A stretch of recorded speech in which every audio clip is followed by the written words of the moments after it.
Hey everyone, and welcome to this explainer. Today we're setting out on a really fascinating journey to unlock the mathematical black box behind artificial intelligence. We hear terms like machine learning and neural networks thrown around literally all the time, right? But what is actually happening under the hood? By exploring the anatomy of how these systems learn, we're going to demystify the core theories of linear algebra and calculus that make the whole shebang possible. So here is our roadmap for today. First, we'll meet the artificial neuron. Then we'll look at adding complexity with activation functions, followed by measuring error using cost functions. After that, we'll tackle learning via gradient descent, unpack the backpropagation algorithm, and wrap things up with real-world AI applications. All right, let's kick things off with Section 1, Meeting the Artificial Neuron. Now, if that agenda sounded like a lot of heavy math, let me reassure you right now, we're not getting bogged down right out of the gate. We're going to build this complex concept step by step, starting small and working our way up to the beautiful calculus that actually fixes a machine's mistakes. To understand the entire system, we really need to examine the absolute smallest unit of any AI architecture. Neurons connect across three distinct areas: an input layer, hidden layers, and an output layer. What's happening here is that real-world data, whether we're talking images, sounds, text, or time series, is translated numerically into tensors.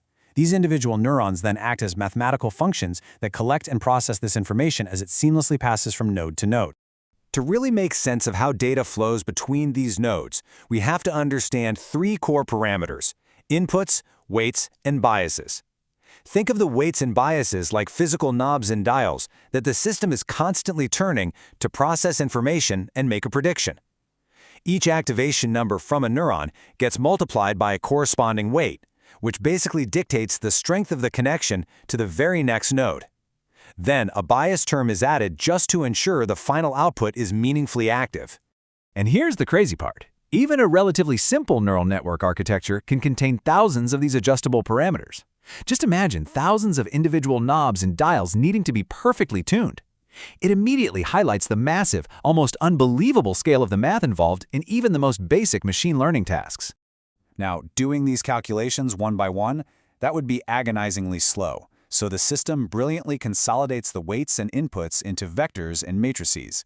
This allows the computer to calculate the weighted sum incredibly efficiently across the entire network using linear algebra. When we scale this up across an entire hidden layer, the system multiplies the corresponding weights and biases against the activation number for that first node. But it doesn't stop there. It actually repeats this throughout all the nodes in the hidden layer, generating a brand new weighted sum matrix that becomes the activation layer for the exact next step. Moving right along to Section 2, Adding Complexity with Activation Functions. So if we stop with just those weighted sums, the machine is really just doing basic linear regression. And frankly, that entirely lacks the power needed for true artificial intelligence. Think about it. A composition of two linear functions is just another linear function. If we just chain our matrices together, our massive, complex neural network reduces right back down to a simple, flat line. This is exactly why we absolutely must introduce nonlinear activation functions to the network, transforming the data so the model can actually grasp those complex, twisted, real-world patterns. To achieve this crucial nonlinearity, programmers have a whole toolkit of mathematical functions to choose from. Common ones include the sigmoid or logistic function, piecewise linear, Gaussian, threshold or unit step, ReLU, and the tangent or tang function. Depending on the required range for the data, the acceptable error margin, and the desired computational speed, programmers will carefully select one of these mathematical functions to transform that weighted sum matrix into something far more powerful. And the choice of function is incredibly critical for performance. For example, selecting tan h over a standard sigmoid function can drastically accelerate a network's learning speed. You can actually map the error rate dropping significantly faster simply because of the mathematical properties of that chosen function. It's a real game changer. Which brings us to Section 3, Measuring Error with Cost Functions. Okay, let's say our network has processed its data and makes a guess. For instance, in a binary classification problem, maybe it identifies an image feature as a dog with a label of 1 instead of a cat with a label of 0. Well, it needs a rigorous mathematical way to figure out if it was wrong. This is exactly where the cost function, sometimes called the loss function, comes into play. It acts as the ultimate judge. By using specific equations like mean squared error or cross entropy, it calculates the massive mathematical distance between the machine's initial guess and the true correct answer. It takes into account every single weight and bias in the network, giving us a concrete measurement of exactly how far off our parameters are from the optimal solution. All right, let's dive into Section 4, Learning via Gradient Descent. Now that our loss function has mathematically proven that our machine made a mistake, how does it actually learn to do better the next time? I mean, how does it optimize? This right here is the ultimate optimization problem. With potentially thousands of individual weights and biases all contributing to a single error at the output, how do we possibly know which specific dials to turn and in which direction? We absolutely need a mathematical compass to guide our adjustments. And that compass? It's called gradient descent. By computing a vector of partial derivatives, we measure the change of our cost function's output with respect to its input. Think of this gradient simply as finding the steepest, most direct path down a complex, multidimensional hill. Mathematically speaking, we're just looking for the fastest route to reach the absolute lowest point of error, converging towards what we call a local minimum. Okay, here we go. The climax of our explainer. Section 5, the backpropagation algorithm. This is the specific technique based on a verse mode automatic differentiation that actually executes the gradient descent we just talked about. Instead of being completely overwhelmed by the intense calculus, let's just break it down into 3 steps. First, we calculate the error at the final output layer. Then, we apply the chain rule from calculus backwards, layer by layer. Just view the chain rule as a backward domino effect, recursively determining how sensitive the cost function is to changes in a single weight.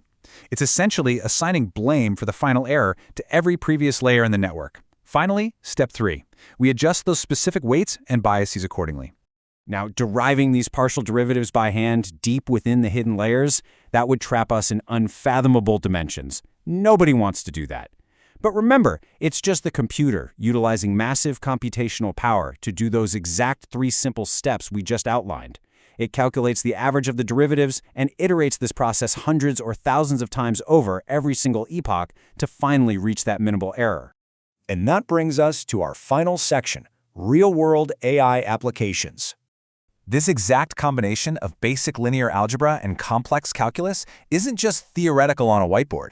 It's literally what powers the most advanced technologies operating in our modern world right now. Automatic differentiation has massive, real-world applications. We're talking everything from the complex network-controlled steering of autonomous cars to seamless text recognition to identifying specific faces in a crowded room using face recognition software. The backpropagation algorithm is the underlying engine making all of these incredible feats entirely possible. But it's not perfect. In fact, researchers are currently calling backpropagation into question. Why? Well, because unlike our biological, human brains, which learn continuously without simply overwriting our old memories, artificial backpropagation really struggles with this. When it optimizes for new information, it very often just forgets previous data entirely. This fascinating limitation leaves us with a massive cliffhanger. It honestly forces us to wonder if this incredibly powerful mathematical foundation we've just spent time exploring might soon be sidelined. And if so, it prompts a huge question.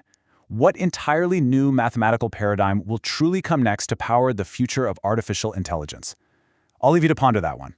Thanks so much for joining me on this explainer, and as always, keep learning.